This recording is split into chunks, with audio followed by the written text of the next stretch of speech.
ಎಲ್ಲರಿಗೂ ನಮಸ್ಕಾರಗಳು. 8ನೇ ತರಗತಿ ಓದುತ್ತಿರುವಂತಹ ವಿದ್ಯಾರ್ಥಿ ಮಿತ್ರರೇ, ಈ ವಿಡಿಯೋದಲ್ಲಿ ಸಮಾಜ ವಿಜ್ಞಾನ ಭಾಗ 2 8ನೇ ತರಗತಿ ಇತಿಹಾಸ ವಿಭಾಗದಲ್ಲಿ ಬರುವಂತಹ 17ನೇ ಪಾಠ ಗುಪ್ತರು ಹಾಗೂ ವರ್ಧನರು. ಈ ಪಾಠದ ಮುಂದುವರಿದ ಭಾಗವನ್ನು ತಿಳಿದುಕೊಳ್ಳೋಣ. ವಿದ್ಯಾರ್ಥಿ ಮಿತ್ರರೇ, ಗುಪ್ತರ ಬಗ್ಗೆ ಆಲ್ರೆಡಿ ವಿಡಿಯೋನ ಮಾಡಿ ಹಾಕಿದ್ದೇನೆ. ಆ ವಿಡಿಯೋದ ಲಿಂಕ್ ಅನ್ನು ಈ ವಿಡಿಯೋದ ಡಿಸ್ಕ್ರಿಪ್ಷನ್ ಬಾಕ್ಸ್ ನಲ್ಲಿ ಹಾಕಿರುತ್ತೇನೆ. ಇದರ ಸದುಪಯೋಗವನ್ನು ಪಡಿಸಿಕೊಳ್ಳಿ ವಿದ್ಯಾರ್ಥಿ ಮಿತ್ರರೇ. ವರ್ಧನರು ಇವರ ಬಗ್ಗೆ ನಾನು ಈಗ ಇತಿಹಾಸದ ಪಾಠವನ್ನು ವಿವರಿಸುತ್ತೇನೆ. ದಯವಿಟ್ಟು ನಮ್ಮ ಯೂಟ್ಯೂಬ್ ಚಾನಲ್ನ ಸಬ್ಸ್ಕ್ರೈಬ್ ಮಾಡಿಕೊಳ್ಳಿ ಹಾಗೂ ಇದನ್ನು ಸದುಪಯೋಗಪಡಿಸ್ಕೊಳ್ರಿ. ಇದೇ ನನಗೆ ಆತ್ಮಸಂತೃಪ್ತಿ ಆಗ್ತದೆ. ವರ್ಧನರು 2 ಶತಮಾನಗಳ ಕಾಲ ರಾಜ್ಯವನ್ನಾಳಿದ ಗುಪ್ತರ ಸಾಮ್ರಾಜ್ಯವು ಸುಮಾರು ಸಾಮಾನ್ಯ ಶಕ 6ನೇ ಶತಮಾನದ ವೇಳೆಗೆ ವಿಘಟನೆಯನ್ನು ಕಂಡಿತು. ಗುಪ್ತರು ಪ್ರಾಚೀನ ಭಾರತವನ್ನು 2 ಶತಮಾನಗಳು ಅಂದರೆ ಸುಮಾರು 200 ವರ್ಷಗಳ ಕಾಲ ರಾಜ್ಯವನ್ನಾಳಿದ್ರು. ಮಗಧದಲ್ಲಿ ಪಾಟಲಿಪುತ್ರವನ್ನು ರಾಜಧಾನಿಯಾಗಿ ಮಾಡಿಕೊಂಡು ರಾಜ್ಯವನ್ನು ಆಳ್ತಾರೆ. ಅವರಲ್ಲಿ ಪ್ರಮುಖರಾದವರು 1ನೇ ಚಂದ್ರಗುಪ್ತ, ಸಮುದ್ರಗುಪ್ತ ಹಾಗೂ 2ನೇ ಚಂದ್ರಗುಪ್ತ ರಾಜರಾಗಿದ್ದರು. ಈ ಗುಪ್ತ ಸಾಮ್ರಾಜ್ಯವು ಸಾಮಾನ್ಯ ಶಕ 6ನೇ ಶತಮಾನದ ವೇಳೆಗೆ ವಿಘಟನೆಯನ್ನು ಕಂಡಿತು, ಅಂದರೆ ನಾಶವನ್ನು ಹೊಂದಿತು.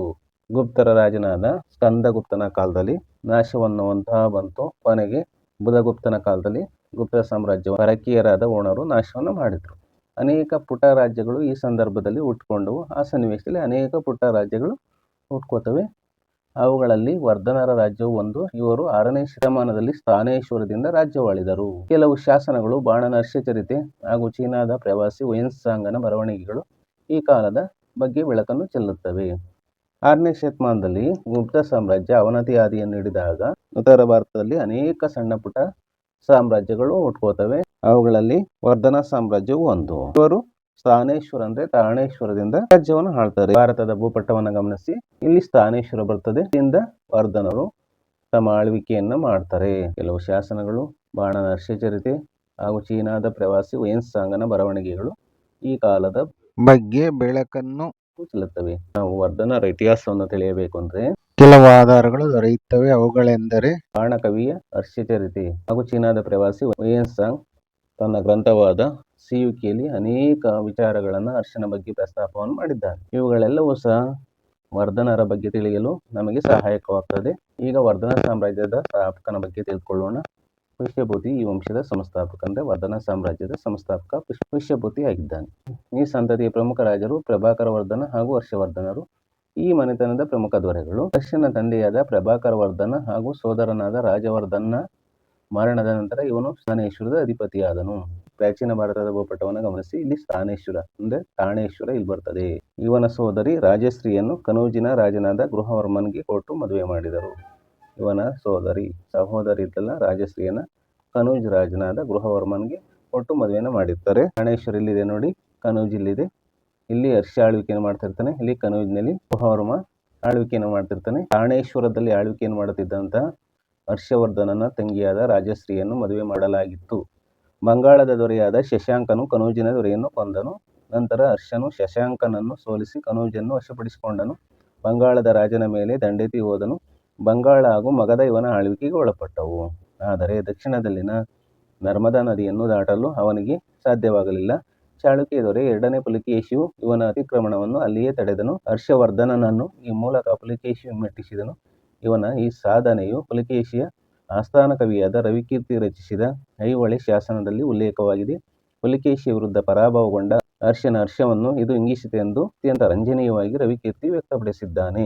ಪ್ರಾಚೀನ ಭಾರತದ ಭೂಪಟವನ್ನು ಗಮನಿಸಿ ಮಕ್ಕಳೇ, ಇಲ್ಲಿ ತಾಣೇಶ್ವರ ಇದೆ, ಕನೌಜ್ ಇದೆ. ಭಾರತದ ಭೂಪಟದಲ್ಲಿ ಗಮನಿಸ್ತಿರಲ್ಲ, ಈ ತಾಣೇಶ್ವರದಿಂದ ಈ ಕಡೆ ಬಂಗಾಳ ಇದೆ. ಈ ಭಾಗ ಇಲ್ಲಿ ಏನಾಗುತ್ತಪ್ಪ ಅಂದ್ರೆ, ಇಲ್ಲಿ ಬಂಗಾಳ ಇರ್ತದೆ. ಈ ಬಂಗಾಳದಲ್ಲಿ ಶಶಾಂಕ ಆಳ್ವಿಕೆ ಮಾಡ್ತಿರ್ತಾನೆ. ಇಲ್ಲಿ ಕನೌಜ್ ಇರ್ತದೆ, ಗೃಹವರ್ಮ ಆಳ್ವಿಕೆಯನ್ನು ಮಾಡ್ತಿರ್ತಾನೆ. ಈ ಬಂಗಾಳದ ಶಶಾಂಕ ಏನ್ ಮಾಡ್ತಾನಪ್ಪ ಅಂದ್ರೆ, ಕನೌಜಿನ ರಾಜನಾದ ಗೃಹವರ್ಮನ ಮೇಲೆ ದಂಡೆತ್ತಿ ಹೋಗಿ ಯುದ್ಧದಲ್ಲಿ ಕೊಂದಾಕ್ತಾನೆ. ನಂತರ ಕನೌಜನ್ನ ಇದನ್ನ ವಶಪಡಿಸ್ಕೋತಾನೆ. ಆಮೇಲೆ ಹರ್ಷ ಏನ್ ಮಾಡ್ತಾನಪ್ಪ ಅಂದ್ರೆ, ಶಶಾಂಕನನ್ನ ಯುದ್ಧದಲ್ಲಿ ಸೋಲಿಸ್ತಾನೆ. ಬಂಗಾಳ ನೋಡಿ, ಈ ಭಾಗ ಬಂಗಾಳ, ಇಲ್ಲಿ ಮಗಧ ಬರ್ತದೆ. ಈ ಮಗಧವನ್ನ ವಶಪಡಿಸ್ಕೋತಾನೆ. ನಾನು ಉತ್ತರ ಕಾಲದ ಸಾಮ್ರಾಜ್ಯದಲ್ಲಿ ತೋರಿಸಿದೆ ನಿಮಗೆ. ಮಗಧ ಈ ಭಾಗ ಇದೆಯಲ್ಲ, ಭಾರತದ ಭೂಪಟದಲ್ಲಿ ಗಮನಿಸಿ, ಈ ಭಾಗವನ್ನ ಹರ್ಷ ವಶಪಡಿಸ್ಕೋತಾನೆ. ಇಲ್ಲಿ ಸ್ಥಾನೇಶ್ವರ ಇದೆ. ತಾಣೇಶ್ವರ ಅಥವಾ ಸ್ಥಾನೇಶ್ವರ ಅಂದ್ರೂ ಸಹ ಒಂದೇ. ತಾಣೇಶ್ವರದಿಂದ ದಂಡೆತ್ತಿ ಬಂದ ಹರ್ಷ ಈ ಮಗಧ ರಾಜ್ಯವನ್ನು ಸಂಪೂರ್ಣವಾಗಿ ವಶಪಡಿಸ್ಕೋತಾನೆ. ಹಾಗೂ ಬಂಗಾಳವು ಸಹ ಇವನು ವಶವಾಗ್ತದೆ. ಆದ್ರೆ ಇನ್ನೊಂದು ವಿಷಯವನ್ನು ನಾವು ಗಮನಿಸಬೇಕು. ಸ್ವಾರಸ್ಯಕರವಾದ ಇಂಟ್ರೆಸ್ಟ್ ಮ್ಯಾಟ್ರ್ ಇದು. ನಮ್ಮ ಕರ್ನಾಟಕದಲ್ಲಿ ಆಗಿನ ಕಾಲದಲ್ಲಿ ಬಾದಾಮಿ ಚಾಲುಕ್ಯರು ಆಳ್ವಿಕೆಯನ್ನು ಮಾಡ್ತಾರೆ. ಬಾದಾಮಿ ಚಾಲುಕ್ಯರ ಪ್ರಸಿದ್ಧ ಅರಸ ಪುಲಿಕೇಶಿಯನ್ನ ಹರ್ಷ ಸೋಲ್ಸಕ್ಕಾಗಲ್ಲ.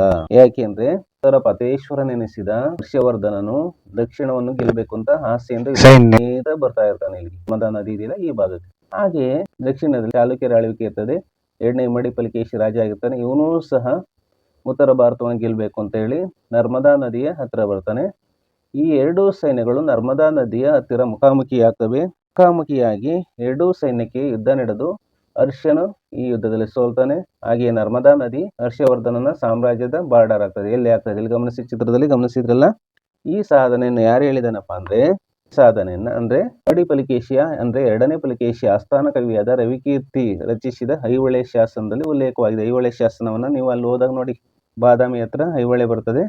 ಇಲ್ಲಿ ಹೋದಾಗ ಗಮನಿಸಿ, ಐಹೊಳೆ ಎಲ್ಲಿದೆ ನೋಡಿ ಗಮನಿಸಿ. ಐಹೊಳೆಯಲ್ಲಿ ರವಿಕೀರ್ತಿಯ ಶಾಸನ ಇದೆ, ಐಹೊಳೆ ಶಾಸನ.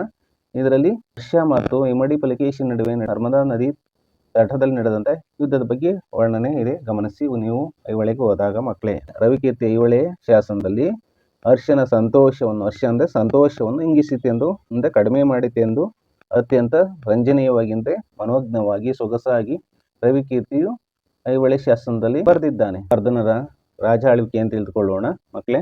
ರಾಜನ ಆಳ್ವಿಕೆಯಲ್ಲಿ ಮಂತ್ರಿಮಂಡಲವು ಅಂದ್ರೆ ಕ್ಯಾಬಿನೆಟ್ ಸಹಕರಿಸುತ್ತಿತ್ತು. ಮಂತ್ರಿಮಂಡಲ ಅಂದ್ರೆ ಸಚಿವ ಸಂಪುಟ, ರಾಜನಿಗೆ ಆಡಳಿತದಲ್ಲಿ ಸಹಾಯ ಮಾಡುವಂತಹ ಮಂತ್ರಿಮಂಡಲ ಸಹಕಾರವನ್ನು ಕೊಟ್ಟಿತ್ತು. ಅವರುಗಳೆಂದರೆ ಮಹಾಸಂಧಿ ವಿಗ್ರಹ ಅಂದ್ರೆ ಅನುಸಂಧಾನಗಳನ್ನು ಮಾಡುವವನು, ಮಹಾಬಲಾಧಿಕೃತ ಅಂದ್ರೆ ಮಹಾಸೇನಾಪತಿ, ಕಮಾಂಡರ್ ಅಂತೀವಲ್ಲ ಜನರಲ್ ಅಂತೀವಲ್ಲ ಅವರು, ಭೋಗಪತಿ ಕಂದಾಯ ಅಧಿಕಾರಿ ಅಂದ್ರೆ ಕಂದಾಯಗಳನ್ನು ವಸೂಲು ಮಾಡುತ್ತಿದ್ದಂತ ಅಧಿಕಾರಿಯಾಗಿದ್ದ, ದೂತ ಮುಂತಾದವರಿಂದ ಅಧಿಕಾರ ವರ್ಗವು ಕೂಡಿತ್ತಂತೆ. ದೂತ ಅಂದ್ರೆ ರಾಯಭಾರಿ ಅಂತ ಕರಿತೀವಿ. ಅಂತವರಿಂದ ಅಧಿಕಾರ ವರ್ಗವು ವರ್ಧನರ ಕಾಲದಲ್ಲಿ ಕೂಡಿತ್ತು. ರಾಜ್ಯವು ಪ್ರಾಂತ್ಯಗಳನ್ನಾಗಿ ಅಂದ್ರೆ ಸ್ಟೇಟ್ಗಳನ್ನಾಗಿ ವಿಂಗಡಿಸಲ್ಪಟ್ಟಿತ್ತು, ಭಾಗ ಮಾಡಲ್ಪಟ್ಟಿತ್ತು. ರಾಜ್ಯದ ಆದಾಯ ಯಾವುದಾಗಿತ್ತಪ್ಪ ಅಂದ್ರೆ ಭೂಕಂದಾಯ. ಸಾಮಂತರು ರಾಜರು ಇವನಿಗೆ ಕಪ್ಪವನ್ನು ಕೊಡ್ತಿದ್ರು. ರಾಜನು ಇವರಿಗೆ ಭೂಮಿಯನ್ನು ಕೊಡುಗೆಯಾಗಿ ಕೊಟ್ಟು ಪ್ರತಿಯಾಗಿ ಸೈನ್ಯದ ಸಹಾಯವನ್ನು ಪಡೆಯುತ್ತಿದ್ದ ಸಾಮಂತ ರಾಜರಿಂದ. ಅರಸನು ಅಂದ್ರೆ ರಾಜನು ದುರ್ಬಲಗೊಂಡಾಗ, ವೀಕ್ ಆದಾಗ ಸಾಮಂತರು ಸ್ವತಂತ್ರರಾದರು. ಭಾರತದ ಇತಿಹಾಸದ ಚರಿತ್ರೆಯಲ್ಲಿ ಇದೆಲ್ಲವೂ ಸಹ ಸರ್ವೇ ಸಾಮಾನ್ಯವಾಗಿ ನಡೆದಿರುವಂತಹ ಘಟನೆ. ಅದೇನೆಂದರೆ ಅರಸ ದುರ್ಬಲನಾದಾಗ, ವೀಕ್ ಆದಾಗ ಆ ಸಾಮ್ರಾಜ್ಯದಲ್ಲಿದ್ದಂತೆ ಸಾಮಂತರು ಸ್ವತಂತ್ರರಾಗಿರುವುದನ್ನು ಇತಿಹಾಸದ ಕಾಲಘಟ್ಟದಲ್ಲಿ ನಾವೆಲ್ಲರೂ ಸಹ ತಿಳಿದಿದ್ದೇವೆ ಮಕ್ಕಳೇ. ಭೂದಾನವನ್ನು ಇತರ ಸಮುದಾಯಗಳಿಗೆ ಹಾಗೂ ಧರ್ಮದವರಿಗೆ ನೀಡಲಾಗುತ್ತಿತ್ತು. ಹರ್ಷನು ಬೌದ್ಧ ಧರ್ಮಕ್ಕೆ ಪ್ರಾಶಸ್ತ್ಯವನ್ನು ನೀಡಿದ್ದನು. ಈ ಕಾಲದಲ್ಲಿ ವ್ಯಾಪಕವಾದ ಬೌದ್ಧ ಧರ್ಮದ ವಿವರಣೆಯನ್ನು ವೇನ್ಸಾಂಗನ ಬರವಣಿಗೆಯಿಂದ ತಿಳಿಯಬಹುದು. ಬೌದ್ಧರು ನಳಂದ ವಿದ್ಯಾಕೇಂದ್ರವು ಈ ಕಾಲದ ಅತ್ಯಂತ ಚಟುವಟಿಕೆಯಿಂದ ಕೂಡಿತ್ತು. ಅದಕ್ಕೆ ರಾಜನ ಆಶ್ರಯವಿತ್ತು. ವರ್ಧನರ ಕಾಲದಲ್ಲಿ ಅತ್ಯಂತ ಪ್ರಸಿದ್ಧವಾದ ವಿದ್ಯಾಕೇಂದ್ರ ಅಂದ್ರೆ ಬೌದ್ಧರ ನಳಂದ ವಿದ್ಯಾಕೇಂದ್ರ. ಇಲ್ಲಿ ಬುದ್ಧನ ಬಗ್ಗೆ, ಬುದ್ಧನ ಸಂದೇಶದ ಬಗ್ಗೆ, ತ್ರಿಪಿಟಕಗಳ ಬಗ್ಗೆ, ಬೌದ್ಧ ಧರ್ಮದ ಸಮ್ಮೇಳನಗಳ ಬಗ್ಗೆ ಅನೇಕ ಗ್ರಂಥಗಳು ಇದ್ದವು. ಮಕ್ಕಳೇ, ನಾವೀಗ ನಳಂದ ವಿಶ್ವವಿದ್ಯಾಲಯದ ಬಗ್ಗೆ ತಿಳಿದುಕೊಳ್ಳೋಣ. ಇದೊಂದು ಪ್ರಾಚೀನ ವಿದ್ಯಾಲಯದ ನೆಲೆಯಾಗಿ ಪ್ರಸಿದ್ಧಿಯನ್ನು ಹೊಂದಿದೆ. ಬುದ್ಧನು ನಳಂದಕ್ಕೆ ಭೇಟಿ ನೀಡಿದ್ದನು. ಹರ್ಷವರ್ಧನನು 25 ಮೀಟರ್ ಎತ್ತರದ ಕಂಚಿನ ಬುದ್ಧ ಪ್ರತಿಮೆಯನ್ನು ನಳಂದಕ್ಕೆ ಕಾಣಿಕೆ ನೀಡಿದ್ದನೆಂದು ಉಲ್ಲೇಖವಿದೆ. ಕುಮಾರಗುಪ್ತ ಅಂದ್ರೆ ಗುಪ್ತ ಸಂತತಿಯ ರಾಜ. ಇಲ್ಲಿ ಲಲಿತ ಕಲಾ ಶಾಲೆಯೊಂದಕ್ಕೆ ಕೊಡುಗೆಯನ್ನು ನೀಡಿದ್ದನು. ಅಂದ್ರೆ ಲಲಿತ ಕಲಾ ಅಂದ್ರೆ ನಾಟ್ಯ, ನೃತ್ಯ, ಸಾಹಿತ್ಯ, ಜಾನಪದ ಚಟುವಟಿಕೆ, ಇವುಗಳನ್ನೆಲ್ಲ ಲಲಿತ ಕಲೆ ಅಂತ ಕರಿತೀವಿ. ಅಲ್ಲೊಂದು ಶಾಲೆ ಇತ್ತು, ಸ್ಕೂಲ್ ಇತ್ತು. ಅದಕ್ಕೆ ಕೊಡುಗೆಯನ್ನ ಕುಮಾರಗುಪ್ತ ಕೊಟ್ಟಿದ್ದ.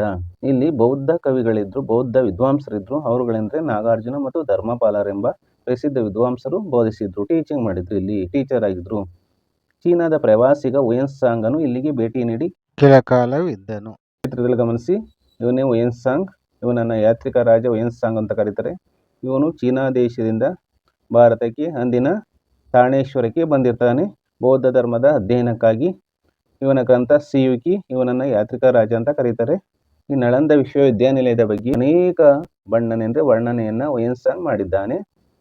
ಈ ಪ್ರದೇಶದಲ್ಲಿ ಅಂದ್ರೆ ನಳಂದ ವಿಶ್ವವಿದ್ಯಾನಿಲಯ, ವೇನ್ಸಾಂಗನು ಈ ನಳಂದ ವಿಶ್ವವಿದ್ಯಾನಿಲಯದ ಬಗ್ಗೆ ವರ್ಣನೆಯನ್ನ ತನ್ನ ಸಿಯುಕಿ ಗ್ರಂಥದಲ್ಲಿ ಮಾಡಿದ್ದಾನೆ. ಈ ಪ್ರದೇಶದಲ್ಲಿ ಅನೇಕ ಸ್ತೂಪಗಳು, ಚೈತ್ಯ, ವಿಹಾರಗಳು, ವಿಶ್ರಾಂತಿ ಗೃಹಗಳು, ಅಲ್ಲಲ್ಲಿ ಕುಳಿತು ವಿಶ್ರಮಿಸಲು ಮೆಟ್ಟಿಲುಗಳು, ಧ್ಯಾನ ಕೊಠಡಿಗಳು, ಬೋಧನಾ ಕೊಠಡಿಗಳು ಹಾಗೂ ಇಲ್ಲಿನ ಇನ್ನಿತರ ಕಟ್ಟಡಗಳು ಇದರ ವೈಭವವನ್ನು ಸಾರುತ್ತವೆ. ನಳಂದ ವಿಶ್ವವಿದ್ಯಾನಿಲಯ ಪ್ರದೇಶದಲ್ಲಿ ಸ್ತೂಪಗಳ ಬಗ್ಗೆ ತಿಳಿದುಕೊಳ್ಳೋಣ. ಸ್ತೂಪ ಅಂದ್ರೆ ಕನ್ನಡದಲ್ಲಿ ಸ್ತೂಪ ಎಂದರೆ ಬುದ್ಧ ಅಥವಾ ಸಂತ ವ್ಯಕ್ತಿಗಳ ಅವಶೇಷಗಳನ್ನು ಅಸ್ಥಿ, ಕೂದಲು ಇತ್ಯಾದಿ ಇರಿಸಲು ನಿರ್ಮಿಸಿದ ಗುಮ್ಮಟಾಕಾರದ ಪವಿತ್ರ ಸ್ಮಾರಕ ಅಥವಾ ಆಧ್ಯಾತ್ಮಿಕ ಸ್ಮಾರಕ. ಇದು ರಾಶಿ ಅಥವಾ ಗುಡ್ಡೆ ಎಂದು ಅಕ್ಷರಶಃ ಅರ್ಥೈಸಬಹುದು ಮತ್ತು ಬೌದ್ಧ ಧರ್ಮದಲ್ಲಿ ಇದು ಧ್ಯಾನ ಮತ್ತು ಆರಾಧನೆಗೆ ಕೇಂದ್ರವಾಗಿದೆ. ಜ್ಞಾನೋದಯದ ಮಾರ್ಗವನ್ನು ಸಂಕೇತಿಸುತ್ತದೆ. ಸಾಂಚಿ ಸ್ತೂಪ ಇದಕ್ಕೆ ಪ್ರಸಿದ್ಧ ಉದಾಹರಣೆಯಾಗಿದೆ. ಸ್ತೂಪದ ಬಗ್ಗೆ ಅರ್ಥವಾಯ್ತಲ್ಲ. ಚೈತ್ಯ ವಿಹಾರಗಳು ಅಂದರೆ ಬೌದ್ಧ ಧರ್ಮದಲ್ಲಿ ಪ್ರಾರ್ಥನೆಯನ್ನು ಮಾಡುವಂತಹ ಸ್ಥಳಗಳು.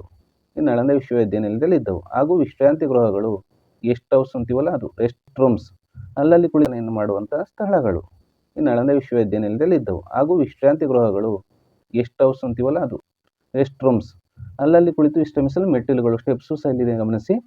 ಬೋಧನಾ ಕೊಠಡಿಗಳು, ಕ್ಲಾಸ್ ರೂಮ್ಸ್, ಟೀಚಿಂಗ್ ರೂಮ್ಸ್, ಹಾಗೂ ಇಲ್ಲಿನ ಇನ್ನಿತರ ಕಟ್ಟಡಗಳು, ಇದೆಲ್ಲ ಇನ್ನಿತರ ಕಟ್ಟಡಗಳಾಗಿದ್ದಾವೆ. ಹಾಗೂ ಇಲ್ಲಿನ ಇದರ ವೈಭವವನ್ನು ಸಾರುತ್ತವೆ ಅಂದರೆ ನಳಂದ ವಿಶ್ವವಿದ್ಯಾನಿಲಯದ ವೈಭವವನ್ನು ಸಾರ್ತವೆ.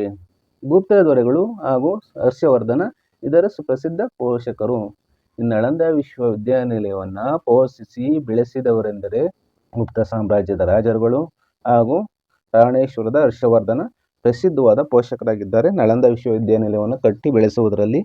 ಮಕ್ಕಳೇ, ಈ ನಳಂದ ವಿಶ್ವವಿದ್ಯಾನಿಲಯ ಹೇಗೆ ಹಾಳಾಯಿತು ಅಂದರೆ, ಡೆಸ್ಟ್ರಾಯ್ ಆಯಿತು ಅಂದರೆ, ಬೆಂಕಿ ಅಪಘಾತಕ್ಕೊಂದಕ್ಕೆ ಆಹುತಿಯಾಗಿ ಅಂದದಲ್ಲಿದ್ದ ಅನೇಕ ಕೃತಿಗಳು ದಹಿಸಿ ಹೋದವು. ನಳಂದ ವಿಶ್ವವಿದ್ಯಾನಿಲಯ ಹೇಗೆ ಹಾಳಾಯಿತು ಅಂದರೆ, ಬೆಂಕಿ ಬಿದ್ದುಬಿಡುತ್ತದೆ ಈ ವಿಶ್ವವಿದ್ಯಾನಿಲಯಕ್ಕೆ.